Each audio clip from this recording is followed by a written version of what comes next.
This is my first attempt at a Grandpa Don podcast, and I am here trying to see if I can do something that might be of interest to my grandchildren. If you're listening, that probably means you're one of my grandkids. And if you're not one of my grandkids, maybe you ought to be. I'm here to just tell you a little bit about myself, because as Grandpa Don, I've been around a while. I'm 76 years old right now. I think that means that I've been living for 76 plus times of the Earth floating around the sun. 76 times. That's quite a thought, isn't it?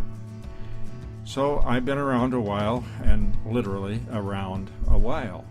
Around and around and around and around. And in fact, in about a month, it'll be the 77th round that I'll have been around. So you can tell that I have a theme here today in my little podcast called Grandpa Don's Podcast and Something About Himself. I was born in the middle of the winter.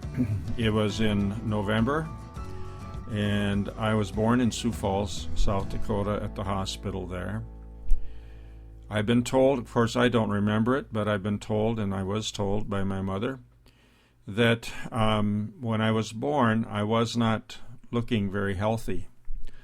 In fact, they thought probably I wouldn't make it. I wouldn't live.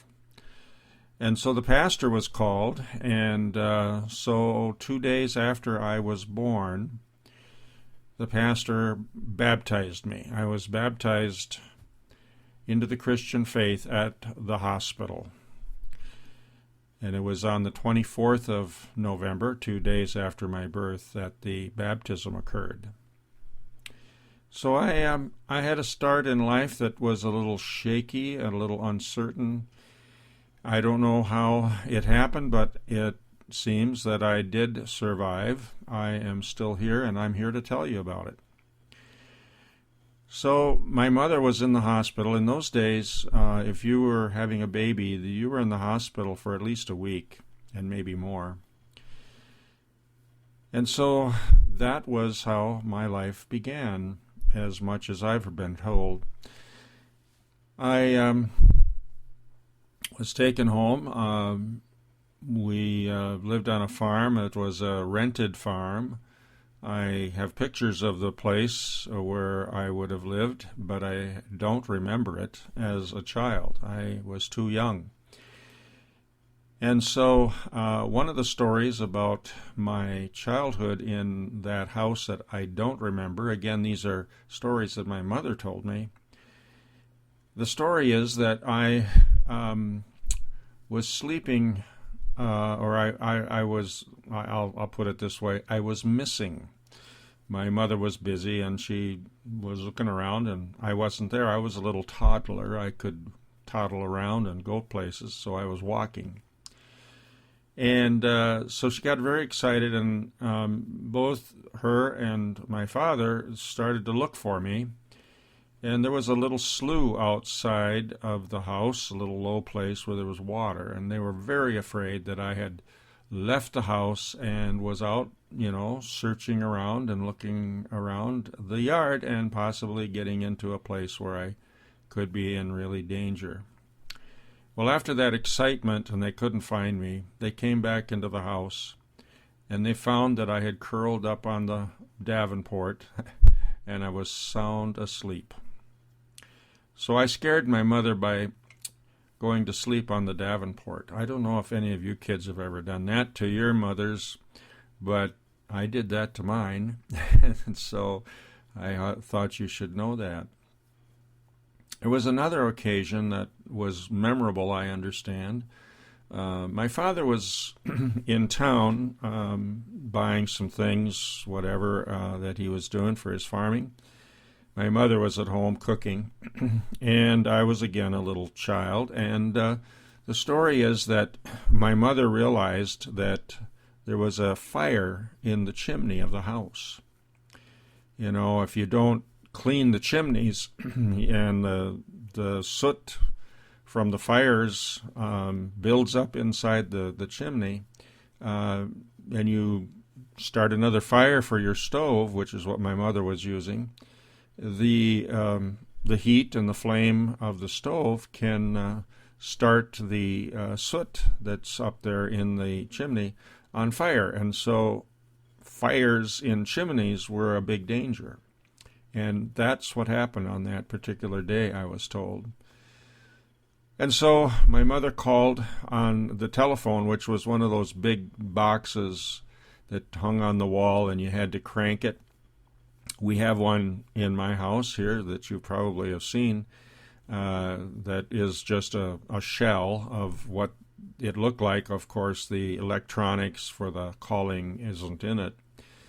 But my mother called said that there was a fire at our house. And the story was that my father, being in town, and it's a small town, somebody saw him and said, "Hey, Cooley," and of course that was his nickname in those days instead of Clarence, great-grandpa Clarence.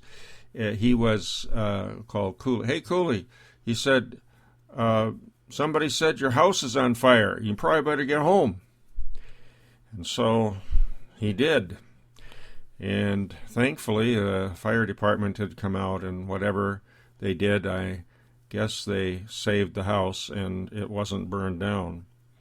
But that was kind of exciting, and I'm glad that I was, as a child, not aware or even conscious or don't have a memory of it. But that's one of the stories.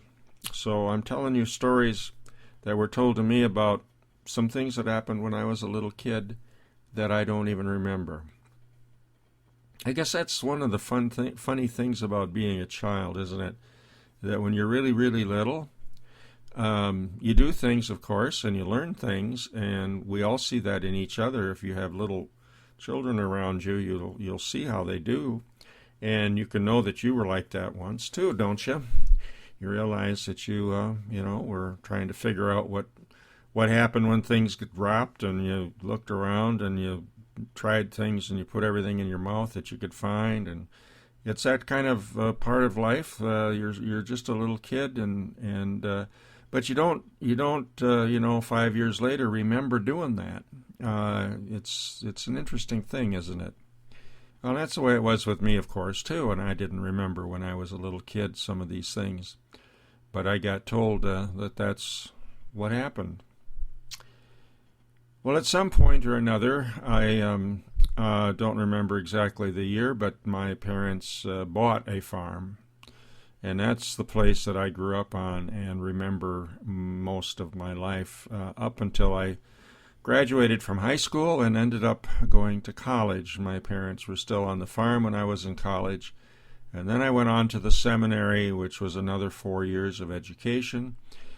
And after that point in time is when my mom and dad sold the farm that I knew as my home. So by the time I was, I guess, 26 years old, the place that I knew as my home, where I would go to see my memories and experience what was normal and familiar and all that to me, now was gone. I could not go home again to that place.